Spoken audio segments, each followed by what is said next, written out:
இடம்பொருள் நேயர்களுக்கு வணக்கம். கொஞ்ச நேரமாவே ட்விட்டர்ல ஒரு ரூமர் ஸ்ப்ரெட் ஆயிட்டு இருக்குதுப்பா. என்ன அப்படின்னு பார்த்தோம்னா, விஜய் தேவரகொண்டா ஒரு போலீஸ் ஆபீசரோட உட்காந்துருக்க மாதிரியும், அவரு ஒரு கம்ப்ளைண்ட் கொடுத்துருக்கிறாரு.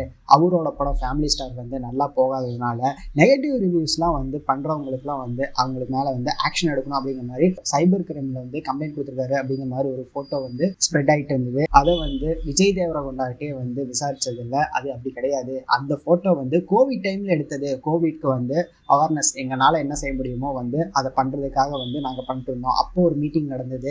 அந்த டைமில் எடுத்த ஃபோட்டோ தான் அது அப்படிங்கிற மாதிரி அவரே வெரிஃபை பண்ணியிருக்கிறாரு.